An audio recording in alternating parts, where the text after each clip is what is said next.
Hey gang, Dr. G, Imaginarium, Mental Health Mondays. So last video, I talked about trauma, and we talked about how event centrality, i.e., taking a trauma and making it your entire personality, is bad, and you want to try to avoid that. That's the short version of the video. The link will be in the description if you're interested. But I wanted to talk about something uh, to add to that discussion, because there are some more nuances that I think are really important to think about when you are trying to work on traumatic experiences.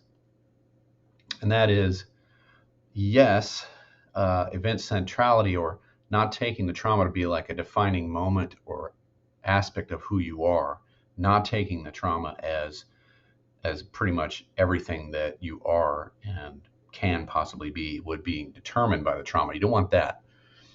Nevertheless, there's a couple of questions that might arise in this process that is worth looking at. For example, does trying not to make the trauma a central element of my personality, i.e., you are not your trauma, does you are not your trauma mean that the trauma did not affect you in any meaningful way? Do we want to try to foster that mindset? No, that's not what we want. Okay. Because not only would that be just avoiding it, essentially, but it's not accepting it either. And you really do need to accept the things that have happened to you until you can truly deal with them.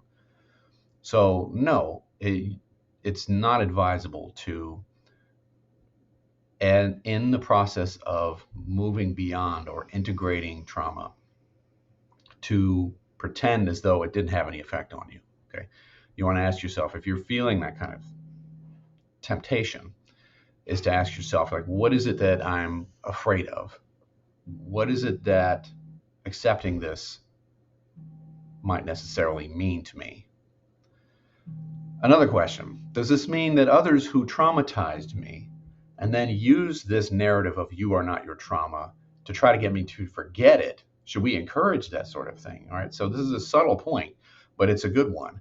There are manipulators out there. There are people who will use psychobabble against you and try to convince you that you're fine, you don't need to worry about this because it's something I did and I don't want you to think about it anymore.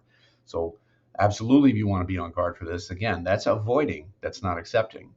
That's allowing someone else's narrative to dominate your narrative.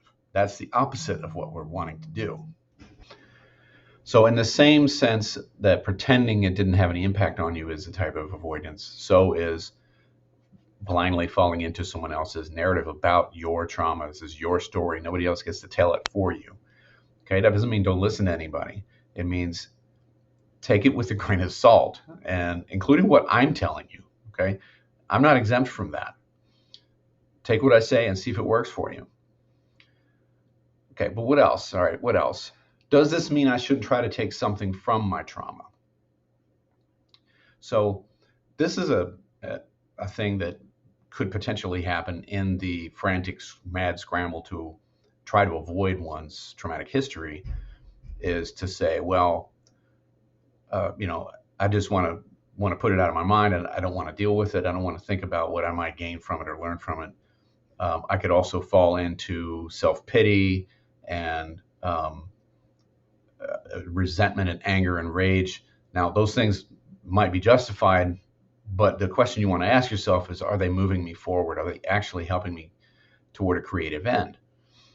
And once you are free to express all of those emotions, then by all means express them. But then what do you do from there? That's the question. And taking something positive from a negative thing that happened to you is your right. It doesn't justify what happened to you by any means. So it's not something that legitimizes it either. It's your choice to take something negative and move forward with it. You might find yourself more compassionate. You might find that you will be on guard for not ever treating anyone the same way you were treated. You might be more cautious. Those are all things that can potentially be much more beneficial for you. And it varies. So what about value shifts? Does this mean that my values shouldn't shift in response to a trauma? Well, why would it not? Is my question. If you fully accept the things that have happened to you and you fully accept that they did impact you as they would, because no one's invulnerable, then that also includes things like possible value shifts, which means you may be more cautious in your relationships with other people. You may have adjustments to your sense of personal boundary setting with others. You may think, I want to be less cautious. Maybe, for whatever reason, it shifts you in the other direction. That's still not allowing it to dominate who you are. And that's the main goal with the "you are not your trauma" mantra, if you will, is avoiding the trauma dominating your narrative to the point where there's nothing really else there except implications of the trauma, and that's it. That it's a very limiting way of telling your personal story, and it doesn't give you the chance to expand beyond it, not to pretend like it didn't exist, but to continue moving. So this is kind of the breakdown of it, really, if you will. A traumatic experience can and will impact your life. The goal of the trauma is not to eliminate it, though, because you can't. The goal is to fully accept it. It's a part of the tapestry of your life. It's just one piece of the puzzle. Your arm may have been broken, for example, but you're more than your arm. The scar might be there. The memory's there. The pain might even come up every once in a while.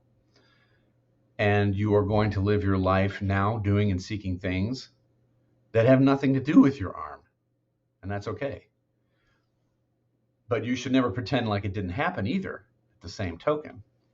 Like it didn't hurt, like it didn't impact your thoughts, like it didn't change even your values or your character traits to some degree or another. It did. But so has everything else that's happened to you in your life too. So in other words, it's still true that you are more than your trauma. You're not equivalent to it. And I think part of the challenge is, in general, with this issue in our culture in particular, is that we really struggle with identity as a rule. And I'm planning on doing more videos on that particular subject in the future. So anyway, that's our Mental Health Mondays for you. Don't forget to like and subscribe. Visit ericgoodwyn.com for free exclusive content. And keep an eye open for the book cover trailer, the book trailer for my new book, that is, and the cover along with it on my website. And pretty soon I'll be able to do the same thing for my upcoming fantasy novel as well, King of the Forgotten Darkness. And until next time, gang, I'll see you.